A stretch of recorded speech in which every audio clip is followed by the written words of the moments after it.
Hey everyone, I'm Case Aiken. So I've explained Marvelman / Miracleman before in this series on Superman Analogue characters. It's Shazam with the serial numbers rubbed off. And last time I talked about Captain Marvel Jr., his young sidekick. Well, guess what? There was a teen sidekick of this expy too, young Marvelman. Or again, as he was known on this side of the ocean, young Miracleman. So young Marvelman / young Miracleman, aka Dickie Dauntless, had the same deal as Freeman. He said the name of his mentor to transform between human and superbeing. Like Captain Marvel Jr., he had his own book. And sadly, that's most of what I know about the original incarnation of the character. I've read some of his stories from the 50s when they were republished years ago, but I can't say I remember too much about them. When Alan Moore launched the reboot of the character, young Marvelman was retconned to have been killed in a nuclear explosion, so he didn't play a big part in the majority of the series.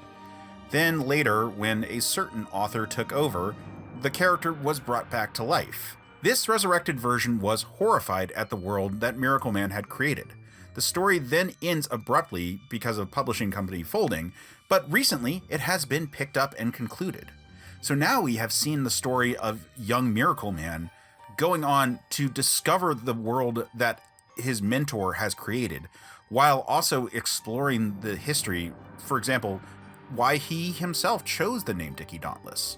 In fact, the entirety of Miracleman: The Silver Age is from his point of view, and it's a good series with an unfortunate author behind it.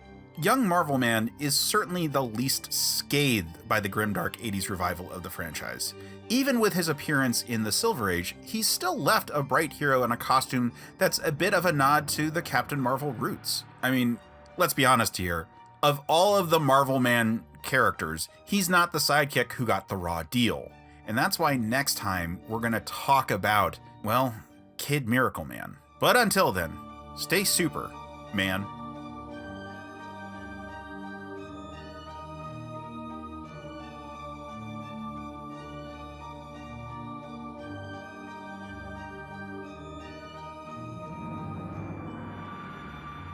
Hey everyone, this is Case in the booth. And yeah, it's awkward talking about the Miracleman franchise at this point now because one of the authors that is mostly associated with it has kind of tainted the property.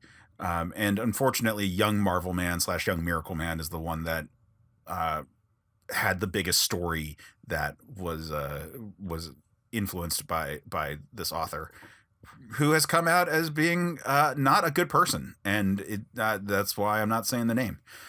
So anyway, I still love the Alan Moore run of Miracleman, and I think that the choice to restrict the character was good. I think there were a lot of players to deal with, to have three of them actively running around, and it set up the consequences of the world. Yeah, so I think it was a good choice to also bring the character back and explore that. It's the whole world of miracles is a really cool story that continues to be developed and is a lot of fun. And it's all set up from the Alan Moore run, like that the world is going to go this way.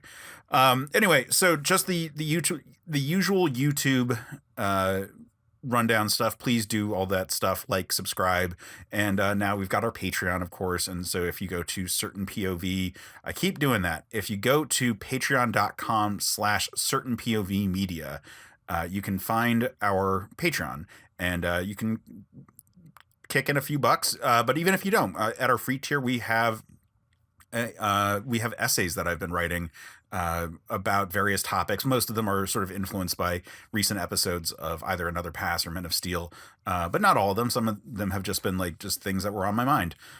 So those have been available to the free tier. So even if you just support at the free tier, that would be really appreciated. But yeah, thank you again for watching this video. And if you're still here, thank you again for listening to me ramble for a little bit. But yeah, otherwise, just have a great week.